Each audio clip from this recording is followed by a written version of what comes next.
always have a delay. You have found Through a Therapist's Eyes. This is going to be the first month in review of 2025, but also the first month in review for what, Mr. Adam Cloninger? What do we figure out? A year? Something like that. Something like that? Yeah. We were thinking maybe October, maybe November. I think it's October. October. Yeah. It may have been October for him. We did one in November, but holidays, and we took a break. So the legendary Mr. Adam Cloninger is back with us, sir. Good to see you. Good to see you. And Neil comes out behind the closets. The closets? No, behind the curtains. He comes out behind the curtains and joins us in live. So we come on the YouTube live at about 6:15 to 6:30 on Thursdays. It's a good way to reach us, to hang out with us. You can interact with us. We love getting your feedback during the show and everything. We then turn the live mics on for the show that you hear on Spotify, Apple Podcasts, as they say, wherever you get your podcasts. What else? It's a day past my birthday. Can I say that? Happy birthday. Yeah. Happy belated. It was crazy, though, man, because it was turning 52. Now the world knows I'm 52. That's a weird thing because it's starting to get very real at age. But I turned 52 on 2/25/25. February 25th of 2025. Do the math. That's crazy. 25 plus 25. I got it. You got it. I got it. Dude. It sounds almost like a Mayan prophecy. It's got to or be something good, right? The good year started yesterday, I'm thinking. Maybe? Well, hopefully it's better than the first part of the year. Yeah, Q1 has not been the best. Sicknesses. And So did your new book come out or not? Yeah. Okay. Through a Therapist's Eyes. What's the title? Re-understanding your marriage and becoming your best as a spouse. Thank you, sir. My brain's not dialed into that. We have to say that 7 times. John taught me. Yep, it's published. It is out there. You, too, can become a reader of Through a Therapist's Eyes Volume 1 on self, or Volume 2 on marriage. Pretty excited about it. Yeah. And that would also make a good tattoo. Oh, for you. I think it would, don't you? It actually, honestly, wouldn't be bad. But Yeah, it would be. You should get it on your back. Like right across here. Totally, Oh, that'd be cool too. Yeah, right across the forearm. Totally afraid of needles, or the lower back for him. sounds way too. Whoa. Whoa. We need to get going on this thing. Welcome back, Adam. I hope you guys enjoy him. We're going to get fired up. All right, ready? Mm-hmm. 3, 2, 1. Hello, this is Through a Therapist's Eyes on the day after my birthday, believe it or not. We were just chatting about that on the YouTube Live. Adam, I turned 52 on 2/25/25. Oh, you old man. We already established this is a crazy number. He had to say that, man. I am older than you, so, you know. Yeah, how you doing, Neil? I'm a lot younger. So this is going to be the first month in review for quite a while for Mr. Cloninger. We hadn't had him since October. Yep. Given Thanksgiving, weird holiday schedules, we took actually the first break in the entire time that we did. But we are going to review the shows that we did recently in February, the last one of which was episode 300. Yay. So this is 301 today? This is 301 Okay. today. And so that was a celebration of Through a Therapist's Eyes. We had fun chatting about all the shows, the history, the years, the panel. We're talking about old Craig Graves starting us out, the original OG, I guess. I don't know what OG really stands for, though. What is that? Original I gangster. thought so, but what is that? Why? Why do we say this? I'm not sounding ignorant here. You never heard somebody say, he's a straight-out gangster. Yeah, so it's just like But he's original. So what's the gangster part? Why do we have to say gangster? Why can't we say original guy? Because it don't sound as cool. I'm just saying. There's a lot that this explains Chris in so many levels right now. Just stick with OG and just be happy that you know what it is now. So I know how we can prevent him from messing up what your role is. I can't believe he hasn't said behind the Iron Curtain. Iron Curtain. Yeah. Ooh, I like that. You can remember that, can't you? I can. Uh-huh. I can. So he'll never forget now. I can. Since you're a Steelers fan. Mr. Neil Robinson comes out of the Iron Curtain for the Through a Therapist's Eyes month in review, cool, and we have Mr. Adam Cloninger hanging out with us. This is, as I said, February the 26th. I didn't say that. It's the day after my birthday. We have the books out. Very excited about that. Through a Therapist's Eyes. We have Volume 1 and Volume 2. You, too, can become a reader of Through a Therapist's Eyes.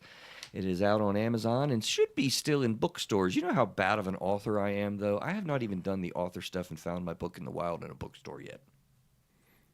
But you're not a bad author. You're just a... What would you say? Hey, what? Go ahead. Finish that sentence. We'll say you're doing what you always blame Neil for doing. Procrastinating? Mm-hmm. I don't blame him for doing that. He does himself that way. I feel You just are doing the same thing. You're doing the same thing he does, but you always blame him of doing. I'll take it. You're procrastinating. I'll take it. Subscribe. Click the bell for notifications on YouTube. Tell a friend about us to subscribe on the YouTube channel. 5 stars are important. Contact at throughatherapisteyes.com. We love to figure out the human emotional experience together is the goal of our show. So welcome back, Adam. It's good to have you, man. I've missed you doing these shows. We created a get-together game, if you will, of going down the rabbit hole before we get into the shows that we've done recently. Oh, also, by the way, this is episode 301, as I think Adam said after we turned the mics on.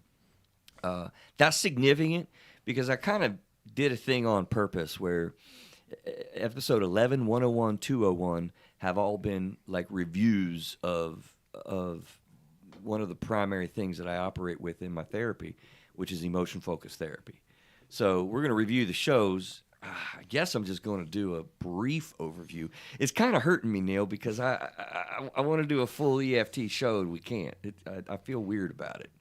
Well, if you planned, you could have done like an EFT review part 1 and then like carry over to 302. Maybe kind of count it. Yeah, that's not gonna. No. Just whatever episode you felt like you could talk more about, just do a follow-up episode of that one. Well, we'd cover it from the show. It's very few things that we actually review in content. We kind of started out back doing shows, publishing stuff again, and actually I think most of the shows that we're doing reviews on are things that we actually do recover the content, because 300 episodes, man, we don't redo content. We always have new content. There's new ideas, new thoughts, because we're always dealing with new things behind Through a Therapist's Eyes, in our offices and stuff. But the shows we're going to cover, Moral Courage, Love and Logic, and 300 episode, and the EFT stuff, that's actually content throughout the show. I do that on purpose because it's so pivotal in the work that we do that we're kind of reviewing content that we do redo from time to time on the show. That could have came out so much cooler, but I messed it. I can tell I've been gone a while. You're already slipping on something. You're using acronyms. What's EFT? Thank you. Emotion-focused therapy. Okay. Love and Logic is parenting stuff, and content on Moral Courage. I thought what she was going to do is get me like Victoria does. This is not the delivery of therapy services of any kind. I'm pretty sure once they realize we're on the couch that it's definitely not therapy services. That's true. Good point. So where are we going, Mr. Cloninger? Down the rabbit hole. Help us out. So you know how we've had a lot of things in the news lately about plane crashes and stuff like that.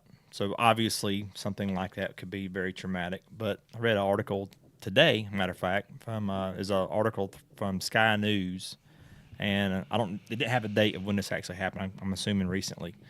But Qatar Airlines, a flight out of Melbourne, had a 14-hour flight.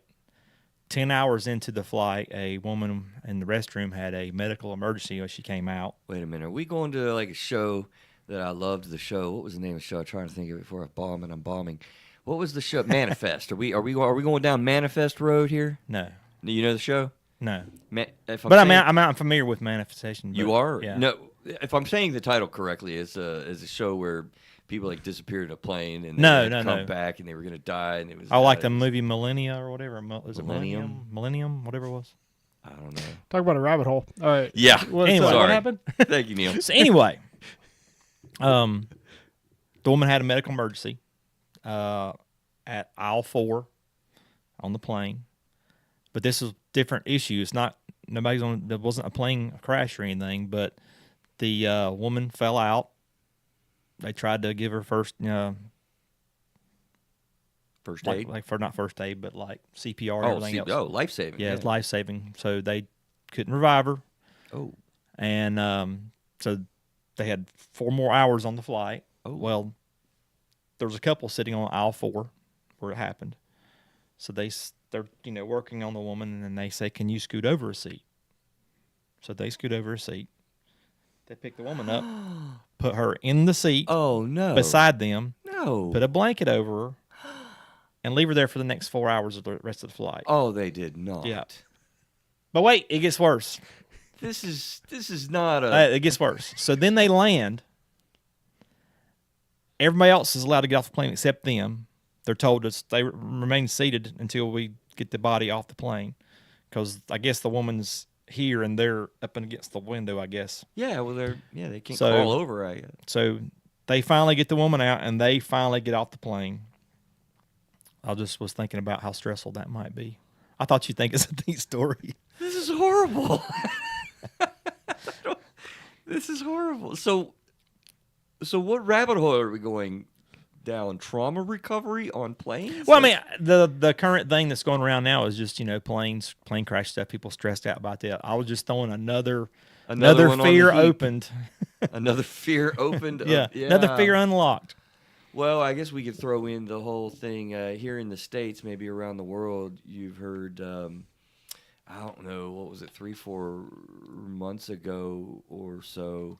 There was a big old thing about all the drones in the air. Like, where's the drones coming from? Where's the drones coming New from? Jersey and everything. Yeah, and people were getting terrified. I haven't heard and anything else freaked about out. that. It's gone away. Okay. It's gone away because. So I guess what I would do with that, Adam, is the emotional things that we have with flying, and the fears that people have, and the insecurities that get blown up. Mm-hmm. I mean, people will take Xanax and stuff, benzodiazepines for medications for their anxieties. You have, there was a big thing years ago with flying support animals that people wanted to do. Mm-hmm. Some of them were crazy, but it's a legit thing. It's a lot of anxiety with flying. Do you like flying, Neil? I have no problems with flying. You do not. Not at all. Not at all. Are you Nope. one of them persons who can sleep at a drop of a hat? Okay, so I get motion sickness really bad. Okay. So I sleep to not get sick. Okay. So yes, I do. I'm we'll one let of those that. we'll let you slide then. That's a good excuse. Because last time I flew up to New York. Not a long flight, but I was trying to look at the little screen and just trying to stare at the screen. I get motion. So literally, I put my earbuds in. I just basically put my head and I try to wish I sleep. could do that. I do too, because I'm can't. actually seriously considering. I feel like I need to take a trip to Japan to see my son who's stationed in Japan, Take off. and I kind of feel like I need to do it, but I don't know.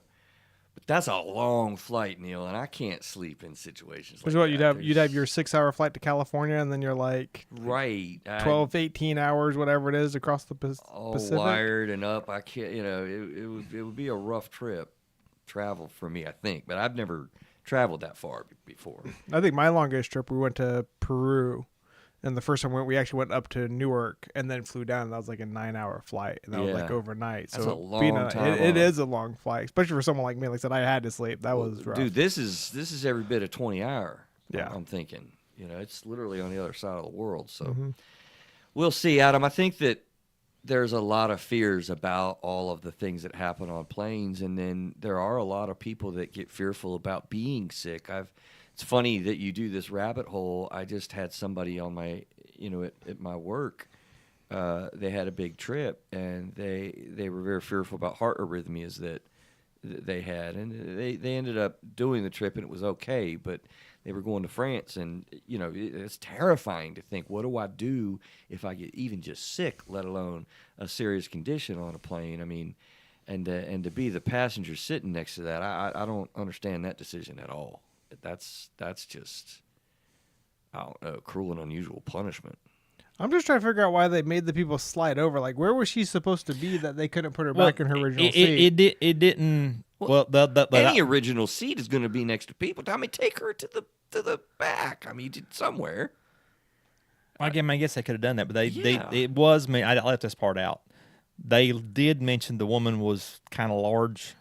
So it's hard to move her down. They said back to they said they couldn't leave her in a wheelchair because she'd be out in the aisle, even though there was a wheelchair. Yeah. So, but I mean, I got the impression she must have been. It did say a large lady. So Hard to, yeah.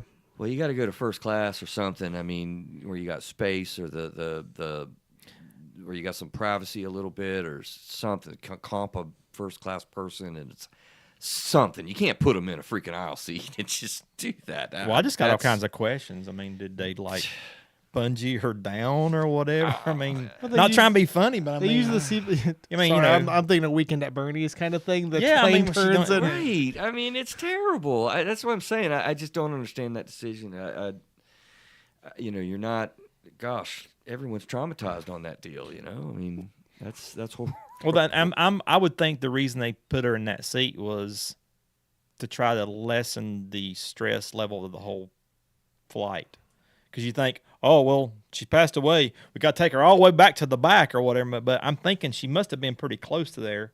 Anyway, You have to take them to the back. You can't put them in a seat. I don't know. It's interesting. What? so put her beside the bathroom for the next 4 hours. See, You got to go to the what are the attendance space? They have seats that they can do something. yeah, but or those are tiny. Like if you ever out look of at the- those are tiny seats usually that they sit in. They're like Is- these weird little like. is row yeah, four? it's a little pull down seats. Is row I four guess. the front or back? Huh? I can't remember. Row four. Usually would be towards the front. I Okay. would think. So she's only on row four, Probably. so she's pretty close to the front. Yeah. Well, it's just a terrible situation. Yep. I guess the curiosity that I have about that is what kind of protocols airlines and such have for, situations where medical or emotional or, there are people with PTSD and panic attacks, panic disorder. I mean, there's a lot of things that can happen that people struggle with. Well, I mean, one of the questions I have, maybe this is a show that we need to cover, is just irrational fears. Oh, yeah. When you really think about like the trauma or the issues on airplanes, how infrequent it really is when you look at the ratios, but yet people get really worked up about it, right? We've had a couple plane crashes and issues right now, but when you think about how many flights go out every day, like it's such a small percentage when you think about it. And it's, now you have these people on this plane. Now there's the irrational fear that what if someone else dies on my next flight? Like, Right. what are the odds it's going to happen? So it's kind of an interesting perspective of like the idea of what leads people to these irrational fears. The 1980s or 70s when Jaws came out. Shark attack. Oh, yeah. Right? So that's one of those interesting perspectives after the fact. Well, it's a good point, Neil, and you're absolutely right. I mean, there's something called secondary trauma, and it is a real thing. People have dreams and nightmares about the Ukraine war right now. It's in the news a lot. You have the horrible realities over in Gaza. When there are larger events, that affects people. I mean, it's not like something that's halfway around the world and you don't think about. Converse to that, it really can trigger like real experience. And I hope that anyone listening isn't seriously triggered by this kind of a rabbit hole, because it can. I mean, it can create more and more angst and insecurity and what. So what we want to do is kind of manage that, calm yourself down, positive thinking, reframing stuff. A lot of the things we talk about on the show. But we can move on. I think Adam, I don't know, brother. That might be the Worst one. I wouldn't want to say it that way. Night fighting and different things like that would stick out in my head. But Neil and I actually contacted Adam and said, "Hey, this would be an awesome rabbit hole." We usually don't know what he's coming up with, and so we would have known. But we actually both forgot what it was. So I was excited to know what we were going to be reminded of. I think I remember what it is now, but Do you? I'll talk about it right now, though. Why, you going to use it still? No, we'll talk about it again after the show. When the mics are off. Yeah. Oh, he's taunting us, everybody. Actually, I thought you were going to use it as an episode. Oh, did you? I think it was about because I was going to say, remember I did the lights?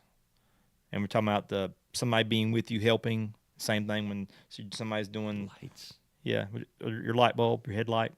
Yeah. We had to repair it. Yeah. And we talked about, it's easier when somebody's helping you. And then I talk about doing, repairs around the house. Or your significant others there with you. Something that's easier. I don't know. Oh, yeah. I think you were doing. That's show not about what that. we were talking about, Oh. though. No, Neil and I had something totally different. Oh, Yeah, okay. I think I texted you like, "Oh, okay, cool, yeah," and I think you just blew us off. I don't remember it either. Yeah, I don't remember what it was. I have no idea. But all right, so let's get into episode 301 is this episode. And as the pattern of 11, 101, and 201 goes, I do want to do a little, kind of recap, I guess, if you will, on emotion-focused therapy. One of what I call the trifecta, the three primary things that I think are really prominent in having formed the way I think about therapy with these particular topics. EFT is the first big one. We're going to talk a little bit about love and logic today, which is parenting strategies and whatnot for your kids at home. And then also Financial Peace University, Dave Ramsey's stuff for couples talking about finances and stuff. That's what I call the trifecta in my mind. I only call it the trifecta because I feel like there's common themes. I never have gotten together and thought out, like, what are the common themes that each one of these people, totally unrelated, that have similarities, because they do have similarities. But anyway, emotion-focused therapy. Neil and Adam, from a non-clinical standpoint, having droned on about this how many times on the show, what do you recall? What do you know? What are you thinking about emotionally focused therapy, couples counseling techniques? Let me just throw it out there. I think it has to do with trying to get down to the cause of what you're feeling. You feeling a certain way, then you're trying to figure out, well, what was making you feel that way? It might not be what you think it is. I like that. Okay. I thought you were going to go over some sarcasm statement, Adam. I'm glad you went serious. Me? No, that's a good way of putting it. Neil, I know you've heard more of it, and you'll probably get a little bit more on point. I'll give you a second to think. I like doing that because, honestly, like, I will talk about this in therapy, and we'll look at patterns, and we'll look at how, foundations go in your close attachment with your significant other, and I will work with this thing, and I will ask people that. As a matter of fact, I'll even say, like, sometimes I'll do individual with people, and then we'll blend in and do couples counseling, and I'll have the person that knows more of it kind of say what they know about it, and I'm never not fascinated with, like, how people hear this and how people engage with it. So I love the way that you did that, because it's absolutely on point. And but it's not. I mean, I guess I use the words about it, and I go through it in a different way in my thinking. But you were right, but you were wrong. No, is that what I said? That's not what I meant. Neil, what you got, man? It's better than him saying, "Thanks for your input." We're done here. Neil, what do you got, man? What do you hear with emotion focused therapy? Well, knowing that I've heard this a few times on the shows, a few times. So basically, the idea is, the emotion focused therapy is, the idea that everyone goes back to a root behavior, and you've talked about many times where you have abandonment and you have engulfment, and what that means. This is kind of an interesting perspective. Is the emotion-focused therapy is, what do you resort to when your emotions are running rampant, right? What is your survival instinct? Like, what do you do? Do you pull away because you're an abandonment person, or do you chase after if you're an engulfment person? You got it backwards. I do have it backwards, right. So the abandonment is one that basically chases after, they don't leave things alone. They continue to push it. Engulfment would rather just go hide in a room and just let me deal with it, right? Yeah. And so I think the interesting part about the EFT is this goes back to the root behavior that you naturally tend towards, right? So when you're in a situation where you're fighting with your spouse or things aren't going well, what do you naturally tend to do, right? Because that dictates how you can interact, what you should do with the person, understand their processing. This is a very interesting thing with my marriage, because my wife is very much a abandonment. I'm very much an engulfment. And we, over the last... Did you get that right? Yes. Okay. Yeah. Oh, yeah. Yeah. Oh, yeah.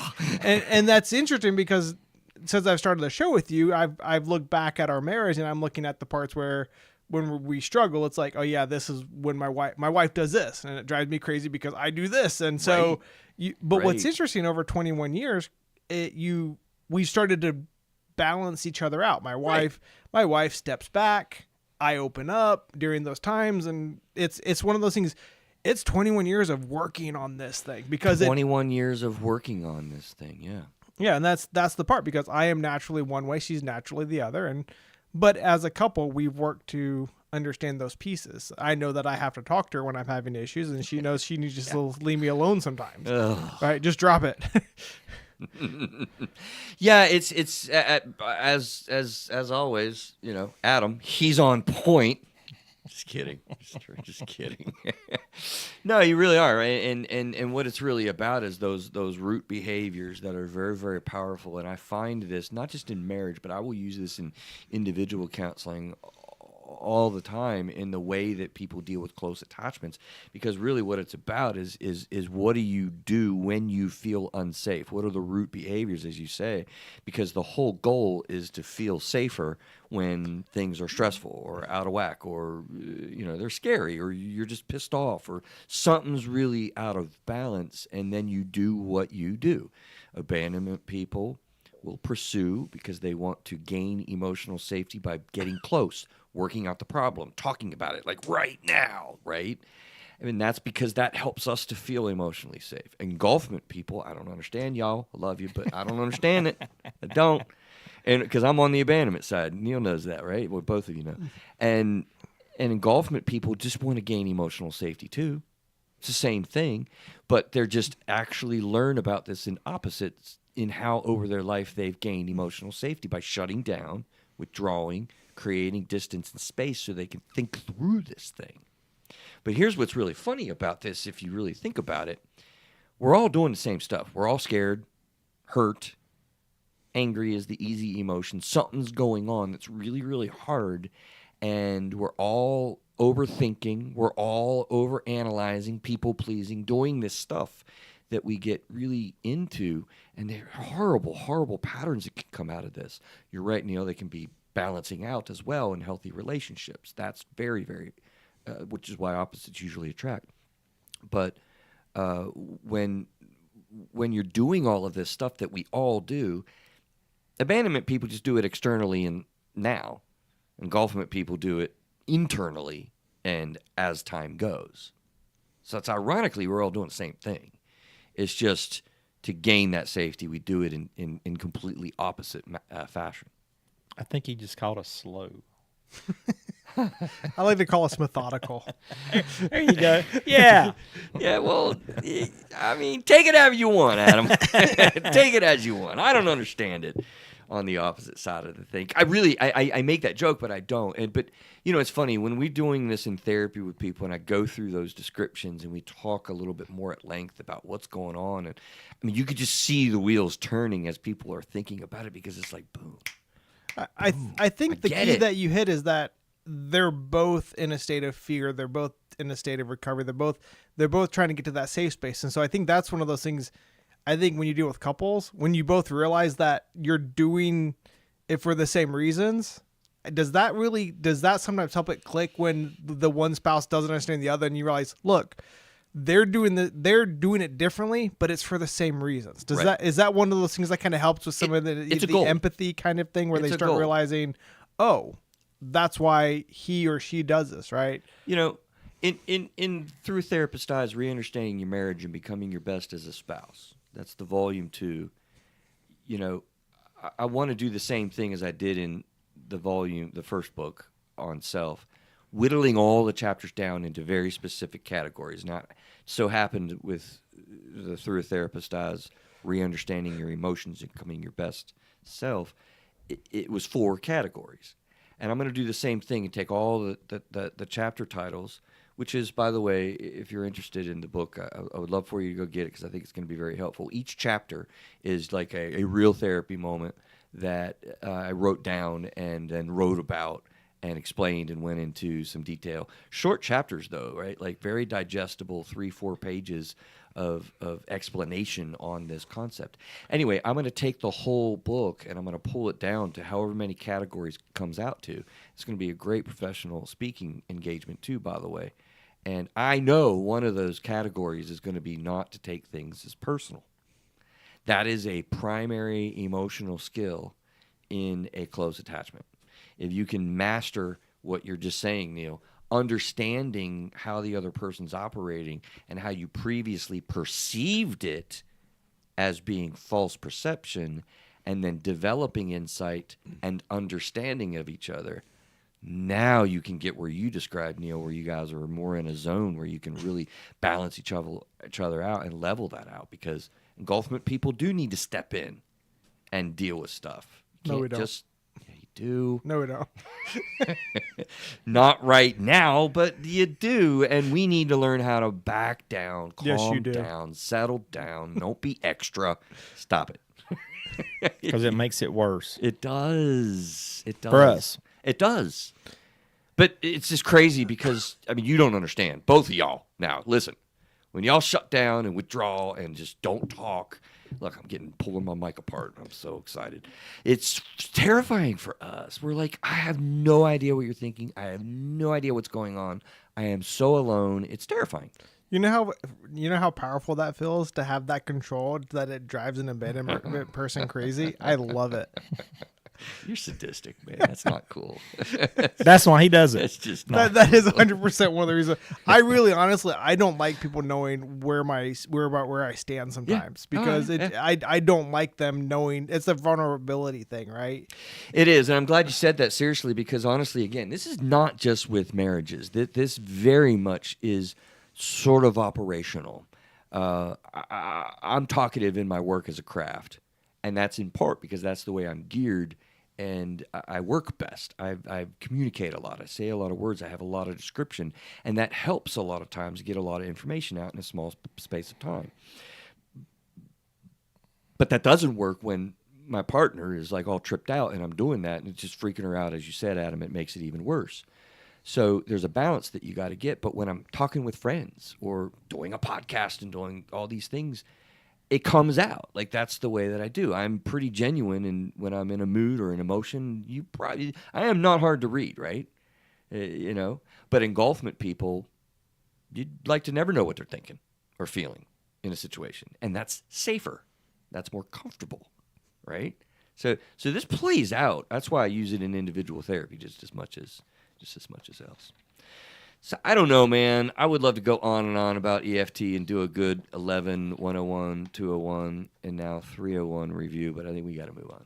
I think we did a pretty good job covering the basis. So Yeah. if you want to know more, once again, 11, 101, 201, go back, check those episodes. Plus, we have them all sprinkled in on almost a lot of the episodes. There's always something about EFT brought in, because it's such a. I feel like he's mocking me.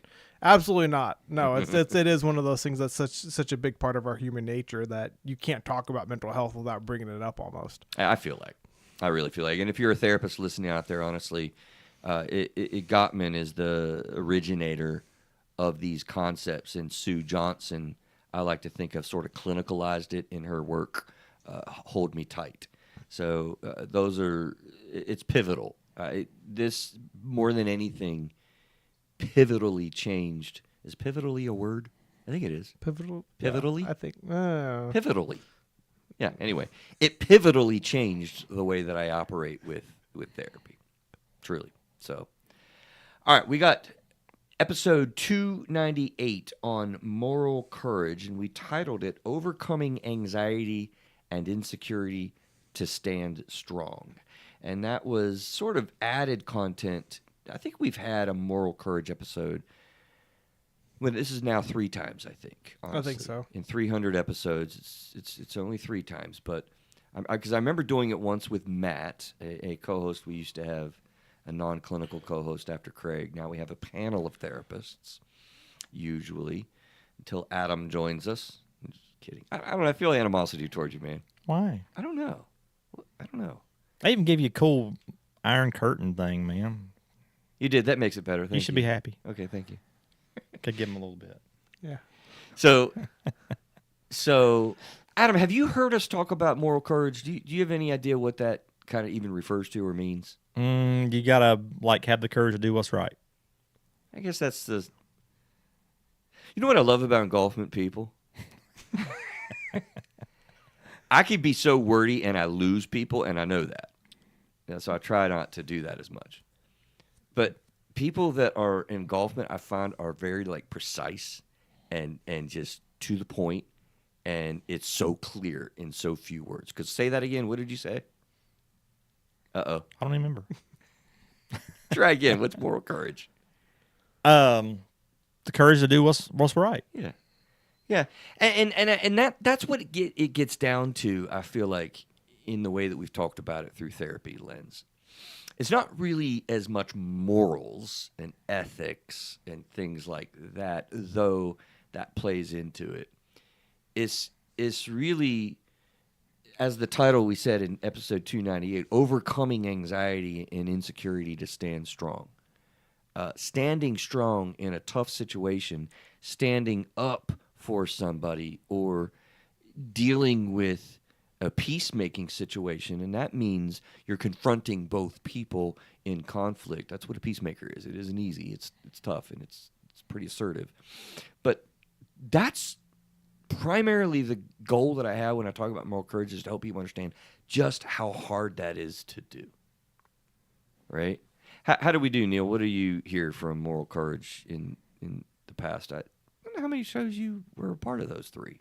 I don't know anymore. It's all a blur at this point. It's just I show 300 up episodes. Yeah, because I think mine was 91. I think was my introduction. So I've been in 210 of these. So it's been kind of crazy. But no, I think I was just thinking about this, what you said, because it's, overcoming anxiety, insecurities to staying strong. I mean, one of the questions I have when you look at moral courage and you talk about morals and ethics, I think I feel like maybe one of the insecurities nowadays is my moral compass, is my morals actually correct? So just because you see someone do something you don't agree with, is that really the right thing to stand for, right? There's the glaring obvious, right? It's a fear. You talked about, the lady who's about to get beat by her boyfriend or whatever, right? You know, obviously glaringly know what's right and what's wrong, right? Let me just tell that real quick, because in the episode I gave the example in my neighborhood. There was an event where we're hanging out front porch sitting like you do in the south part of the States, I guess. And it was a quiet night, and the next thing I know, over on the other side of the cul-de-sac, there's a commotion, and the door blows open, and the woman comes out kind of first, and she goes over towards their swing. He comes out, and he's fired up. He is angry, and he kicks at the swing seat. And I remember hearing him say, like, "This is the same thing all the time. So every time it's the same stuff." It was a marital fight, and to your point, Neil, I wasn't really sure what to do. I ended up calling out to another neighbor who ended up being outside, and we kind of dealt with it. But you don't really know, do you? Right. Yeah, and I feel like, and then also in today's society, when you stand your ground, what if someone else looks at it and says, well, that wasn't right. You don't know the whole story, or, the litigious nature of today's society, right? You go to protect someone that you think is having an issue, and then something happens and the other person comes after you, right? There's a lot of stuff now when it comes to moral courage and standing your ground and being strong. There's a lot of anxiety because you don't know what's going to happen to you later that Right. you don't know. And then the insecurities are, am I in the right, am I really standing for the right reason? Is this a time that I really have to stand up for the certain situation, right? Because there's all these variables and gray areas. And I think that's the biggest part when you look at this. It's not matter as, there's always a question, will I stand up when I need to do what's right? But now the question goes back to what's right in some areas, right? So now you have those insecurities. Am I actually standing up for the right thing? Adam, I just love that he said litigious. What a cool word. Is that correct though, or is it litigious? Litigious? What is it litigious? I don't know. I just throw things out there. You can do legalistic, but litigious. I think that's right, and I love it. That's a great word. To play off of that, yeah. I really talk at length when we do this content on moral courage about how hard it is to do. And, if you think about like just a bully situation, I don't really like the term bully. I'm not going to go into that. I just think it doesn't focus on the whole situation well enough. But people understand what that is. When you're a bystander and a bully is taking apart the other person, I like to call them the object person, it's abusive, but you'd like to think, Adam, I'm just going to step in. I'm not going to let somebody hurt somebody else. I'm going to just step in. I'm going to do that. I'll speak up. I'll stand out. But will you? Do you? Because that really, as you're talking about, Neil, I mean, that brings a lot of attention back onto you. You take a lot of risk. It's terrifying. Really. Well, I think everybody's got a limit. Like, certain things, there's going to be certain things that everybody's be like, just let it go. It's not worth it. And then when somebody does something, when they cross a certain line, then you're like, okay, now I got to step in.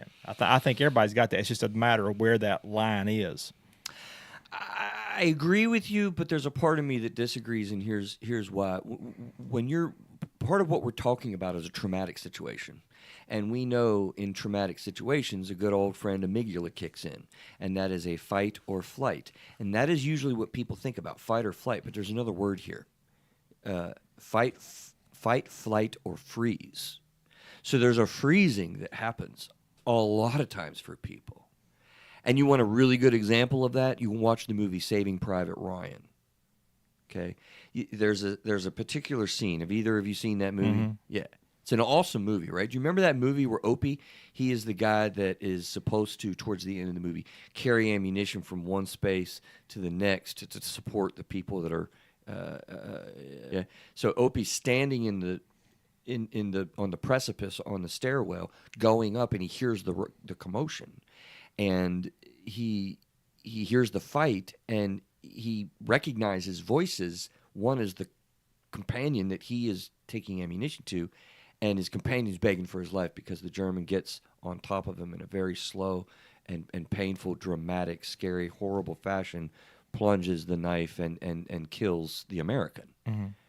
And the hand-to-hand combat just ends, and it's all silent. Opie's still standing on the stairs. And the German turns the corner and is at the top of the stairs, and they lock eyes. And Opie just freezes. I mean, he's literally got a gun, he's got ammunition, he's got everything he needs, but he just freezes. And it's a slow step down the steps, and he literally had to move his body out of the way so the German can cross his path and continue going back to battle. And the German didn't kill him either. So he wasn't frozen, but Opie froze. So when you're in a tough situation, I mean, that's what many people can feel. I mean... Well, see, his line was life-threatening. His line was, I'm not willing to risk my life. What I'm saying is, no, I don't think that he made that calculus. I think that what happened is his amygdala was in a terror state, and he was unable to move. That happens. You literally freeze. You cannot function. Sometimes people will even, sort of black out and just not even recall the events and stuff, right? That's a trauma response. Okay. Yeah. It's very powerful. Like if you're in an apartment and you hear a very violent fight through the walls upstairs or downstairs, that's really, really hard to leave your apartment, go downstairs, knock on the door and say, hey, is everything okay here? Now, I know. Not me, bud. I know, man. No. I know. I would like to think I'm going to take that action. And I do think that I would. But you really, really don't know until you're in that situation and where your line is. What risks are you willing and able to take? I think that's that abandonment thing still. Abandonment. You want to talk about it. I'm like, nah, don't get me involved. I don't want to talk. I don't deal with it.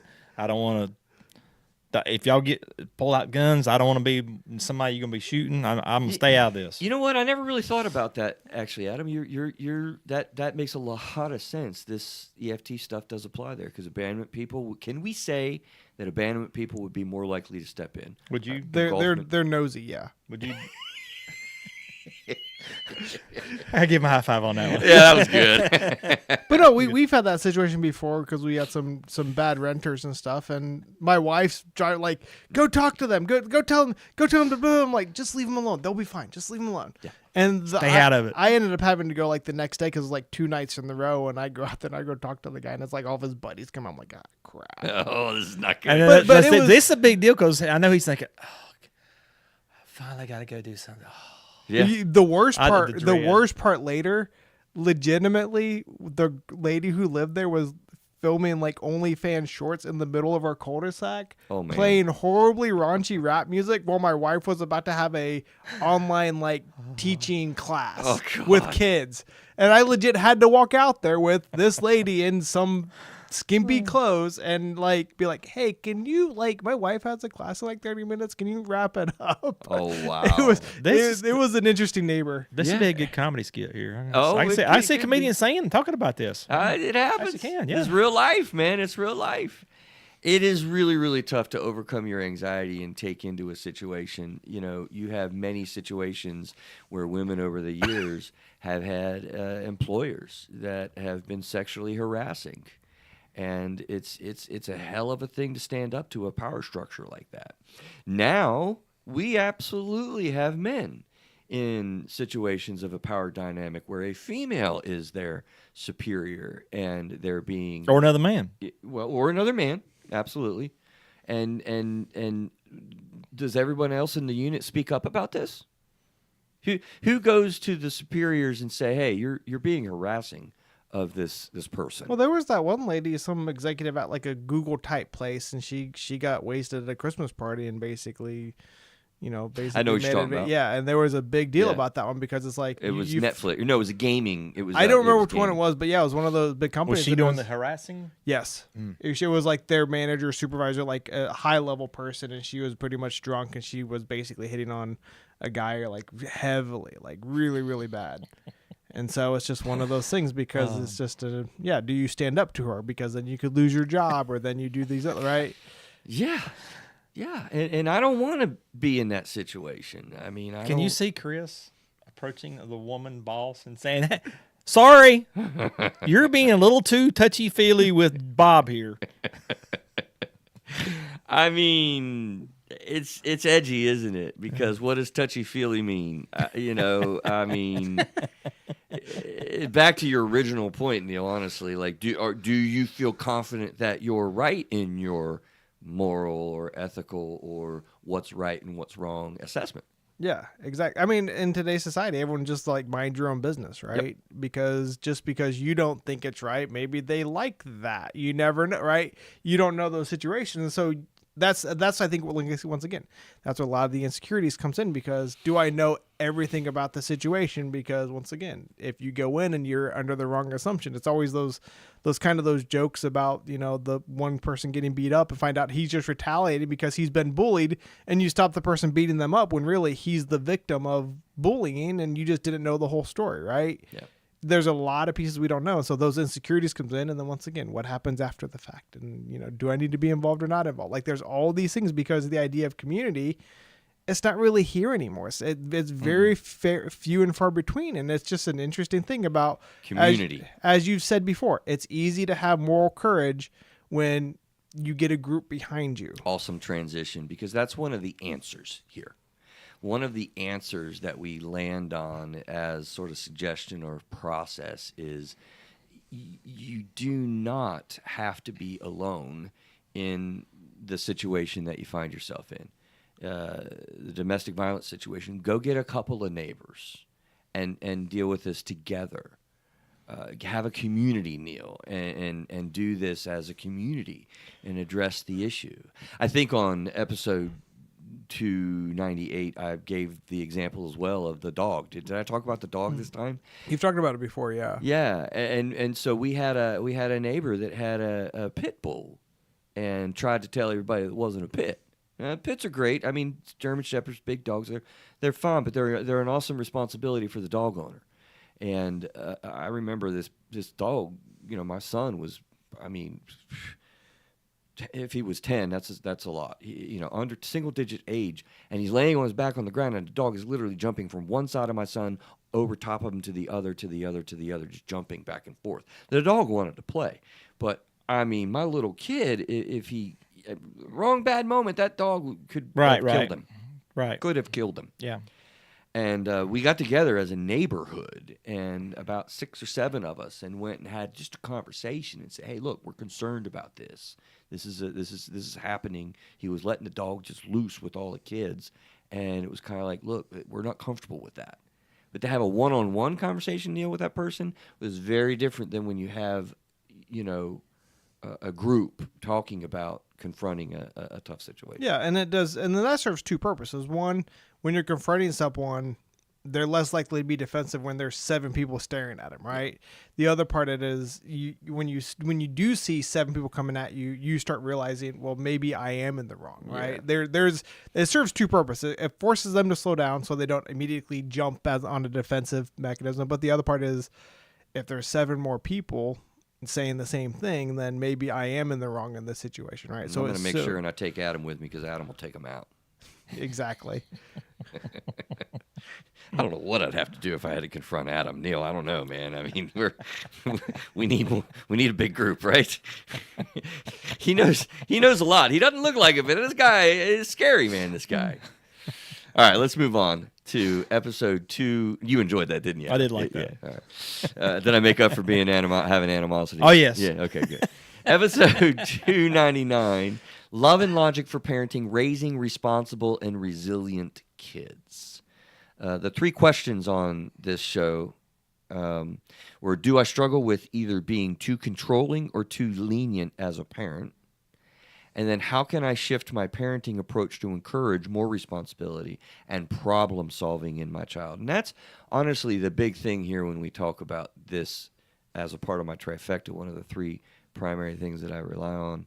And there are other parenting models, by the way, out there that are kind of similar. They all have different components, but a lot of what we're looking at here is helping your child to learn ways to make decisions, to problem solve, to learn when they fail, to allow them to struggle.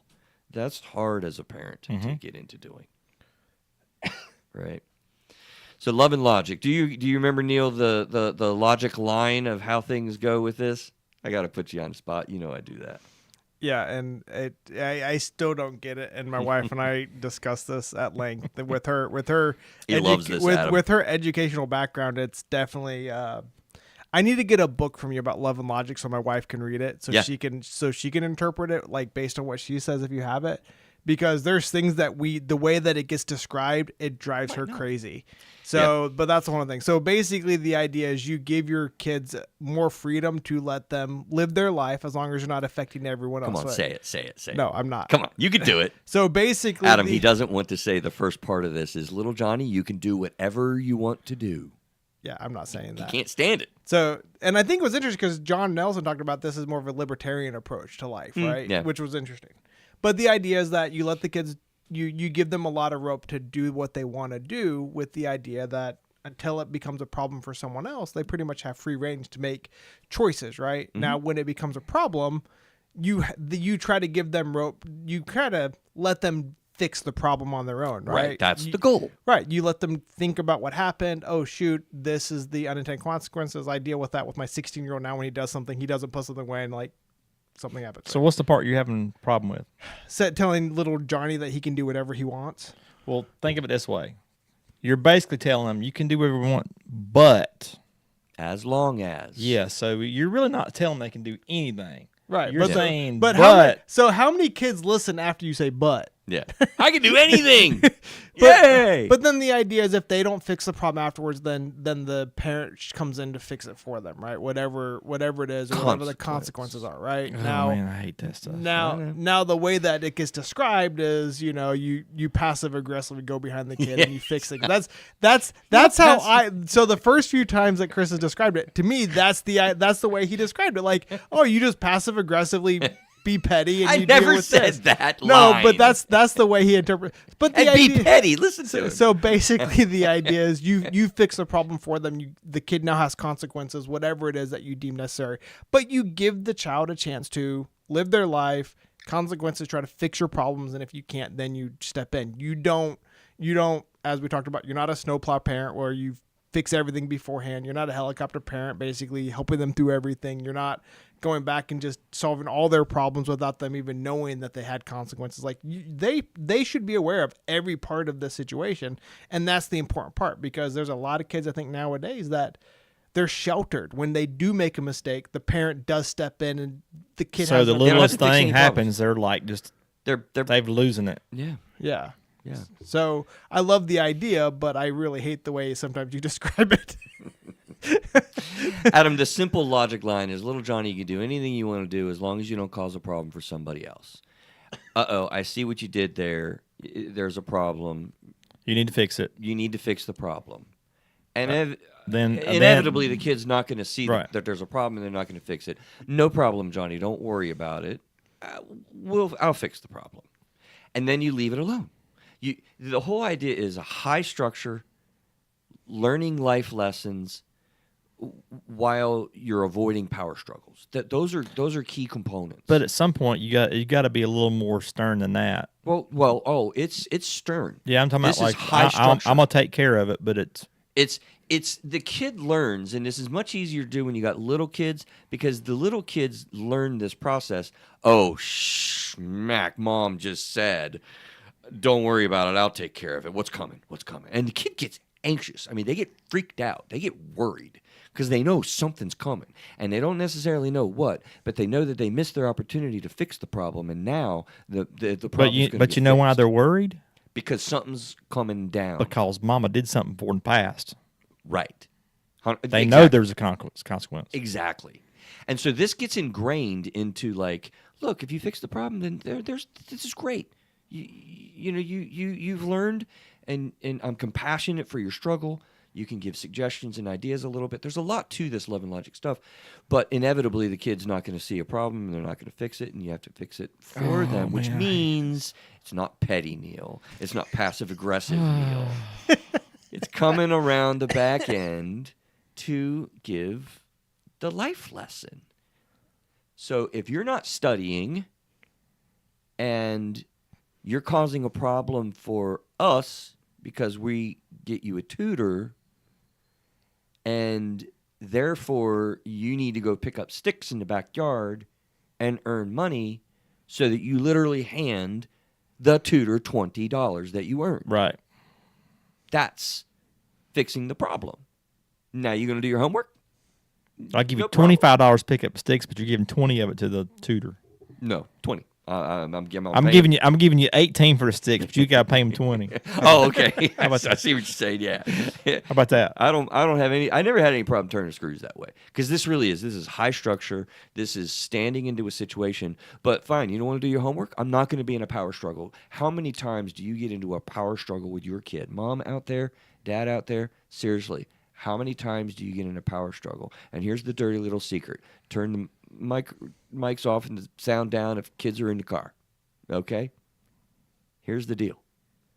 Parents, you won't win. I don't care if kids hear that, actually. You will not likely win a power struggle with your kid. I would argue. Yeah. Argue all you want. I would You argue that just if you're don't know. you have to. My wife has won many power struggles with my kids, especially my oldest, who is very, very stubborn. When you win a power struggle, you are shutting the kid down. You are creating fear. You are creating insecurities unintentionally because you're disempowering the kid. Now, I'm all about corporal punishment for little guys and gals. I'm all about high structure and consequences and all of that for sure. But when you're doing a power struggle and you quote unquote win, all right, give me the remote control to the PlayStation. No, give it to me now, and you take it out of their hands. Are you winning? Not really. It depends the road that led to that point. There's a lot to when you deal with power struggles and you win. In my experience with my wife, who has her degree in birth and all this stuff that she has in the past, we have a great relationship with our kids. Yeah. And part of that is because we have a structure and a process that allows us to basically pull the parent trump card, that we still are your parent and we get the final say. But we also very clearly state, if you did this wrong, you lose this privilege. But we give them a lot. We actually, really, when you think about it, we live a very similar love and logic idea, because we want our kids to understand these types of situations. But to me, to say that you never win a power struggle, that means because you haven't set a good foundation in your relationship as a parent-child, that a kid should not win a power struggle. The whole idea is to get away from a debate of winning. is winning is all not that matters. being in a what did you say? I said Winning's winning all is all that that matters. Oh, man. If you're not first, you're last. Oh man. But no, and I understand because Well, like let me I finish said, that because if you're in a power struggle, you've already kind of gotten into a bad situation. The whole goal is so that they make good decisions in the first place, and you don't have those power struggles. And honestly, when you're having the compassion and you're having the love and the support, your kid knows that, feels that, and honestly, they feel horrible when they screw something up, and they usually fix their own problem in the first place. So you don't really need to get to power struggles. and maybe that's where I'm thinking about when you maybe in my head I'm thinking of our arguments or our discussions or stuff. Right, Which right. in our house we never really had power struggles because if they did go Right. after Alicia and like they were like I'm not listening, like I come in and I'm like okay, power struggle over. Because we have Right. a hierarchy, we have a respect, we have a foundation across the Right. board, right? So I guess maybe in that case, if you have an issue with the relationship, parent-child relationship, it does become a power struggle, and then that is really hard. And So, here's a good tip to you being in this situation. The tip is, how do you feel as the parent when you're going in to deal with a situation? Because I want you to be level, calm, comfortable, even kind of happy that you get to deal with a situation because ultimately you're teaching the kids something. But Adam, that's not the way we go about situations, right? No, I'm sitting here thinking just talking about this is stressing me out. It's stressful. Because I remember sometimes just, oh my God, I'm gonna kill him. Yes. You know.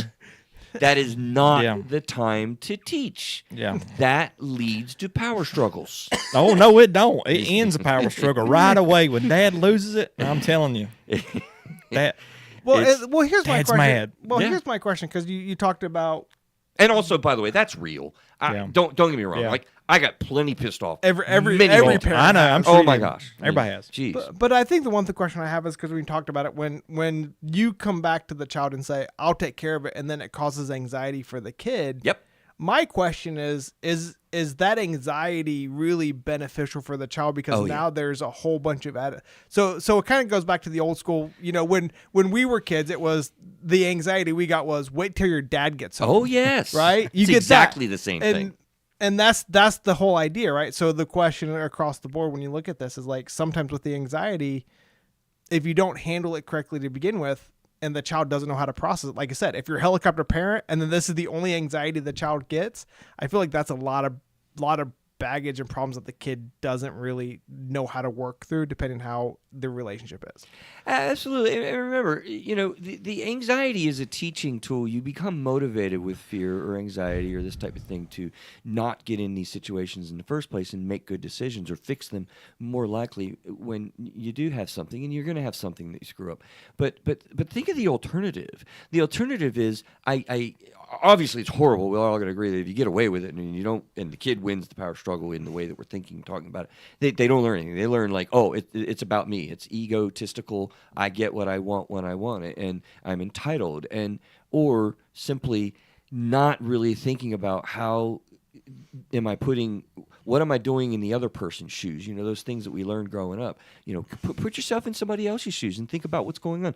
There's none of that learning going on when you're just pissed off, fighting, and in power struggles. It's a horror show. And I think the idea that when your child is going through the anxiety because the consequences are come after them, that's a great growing opportunity for the parent with the kid to help them deal with that anxiety, right? That's a time for that the kid can learn how to process, because I think there's a lot of people now that when they did have anxiety, they never actually learned how to cope and deal and move forward, right? And so when the kids deal with anxiety, the parent takes care of it, there's a consequence, but then there's that relationship to say a learning opportunity, right? Here's what happened, here's what's going on.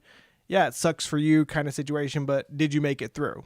Did you learn from this, as you stated? Can you grow from those pieces? So yeah, I think it's definitely an interesting. Like I said, I still think some of the ways that you describe it's a little interesting. I love going back and forth with you, Neil. But I do think overall it's a great process for a structure for parents, because like I said, I do think in today's society it's either too lenient or too controlling. There's a lot of people who don't know that balance. and we want to land in the middle of that balance with assertiveness.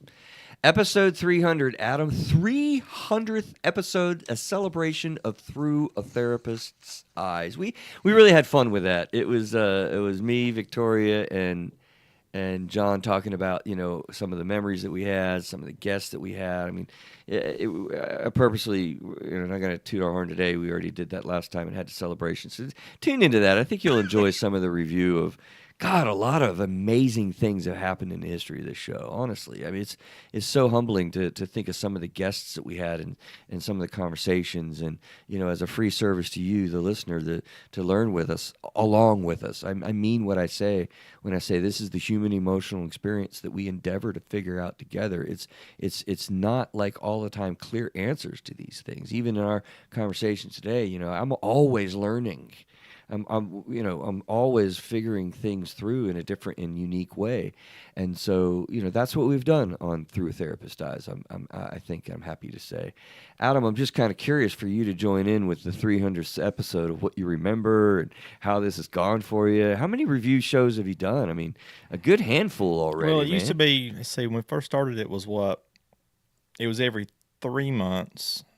Was it? Yeah, it was every 3 months. Yeah, he was like a co-host for a little bit. He would come in for a little bit for a few episodes. Yeah, you had different. Yeah, you were you started out that way. Yeah, and then I think we went to, was it 3 months straight, something like that, and then ended up being once. Yeah, you were a part of the group of non-clinicians that were co-hosting, and I guess I'll say off the get-go too. I really appreciate you and all the other folks. I mean, Matthew Hanks was awesome.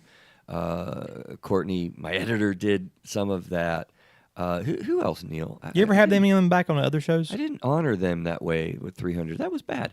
Little bit, not much. Who else was that, Neil? Who are we forgetting? Craig was doing a little bit of that co-host non-clinical panel. Casey was on but she was kind of like that next panel. Yeah, she was on. That was panel stuff. I think who else was, if there was another person, because it was. I feel like it was like 3 or 4 different people. I really hate that I'm missing. Yeah, who are we missing? Matthew Hanks, Craig Gregg, Courtney Donaldson, Craig, Adam. I think that might have just been it, because I can't think of anyone else who was actually on the show consistently as far as outside of that group. Maybe not. Because I know you've had a lot of other people on there. I'd love to get David Shaw back on here one day. Yeah, we were just talking about that actually the other day. David, he's one of the guys that we talked to. He was on early on, but early on, he shared his story of having 3 sets of children with 3 different people. Currently is one of them, of which he has actually been in his 3rd marriage. He's really gotten life together. He was very honest about all of this very early on too. It was like episode 25 or something like that. He's a character. He is a character. Yeah, I believe it. Yeah, oh yeah. He's figured a lot out in his life. But does he do like this when he talks? Ooh, wow. He might have earlier on in his life. But so many cool shows, so many cool guests, so many cool episodes. What do you remember, Adam? What do you think? How's this been for you? I remember we did just a couple different versions of Rabbit Hole. Some Rabbit Hole's been better than others. Obviously, since Chris didn't like this one. Clearly today demonstrates. I remember some of the ones you liked, like the night fighting and the Rage Room. Rage Room. He really liked it. Actually, we talked about the Rage Room a couple times. Yeah. I still think it's a bad idea. Oh, we should do one of those things. I just appreciate you, Adam. I appreciate you spending your time, kind of coming on with us. It's really valuable, to hear your perspective on things and to review these shows and give us a non-therapist. Therapists are weird, man. We have issues, so it's nice to have non-therapy people on here talking. Hey, you be careful there, buddy. Hey, even therapist needs therapist. Hey, the best therapists. Do you go see a therapist, Adam? No. I don't either, so, Yeah, you do. All the time you're all hanging out with me. No, I do not therapize my family and friends. Listen, we are wrapping up. Closing thoughts, comments, other things that you guys are thinking about? Yeah, let everybody know if you like Chris's beard, if she should keep it or not. I do got a beard. Now. It's funny. Victoria loves beards, actually, and she told me she's a little bit a part of it. I do it in the wintertime. I don't know if I've done this 2 or 3 times. This might only be the 2nd time I've grown out a beard. I'm not sure. Crickets, because you don't remember? I know you did the goatee, a longer Oh, that's goatee. Like forever did ago. once or You don't twice, keep it yeah. long though. Yeah. No, I'm not. I'm not going all. I'm not going all. You should one time. At one time, just go Adam style. He's got this long thing. I gotta say it, Adam. I'm not gonna go all Sasquatch, man. No. Appreciate you guys hanging out with us. We have a lot more shows to go in the Through a Therapist Eyes saga. We really appreciate you hanging out with us, learning with us, helping us grow together as a community so that we can continue blowing up stereotypes and myths and disseminating information about mental health and substance abuse issues. So we are going to see you next week with episode 302. Brand new content, brand new year. Let's do it. Let's go. Take care till then.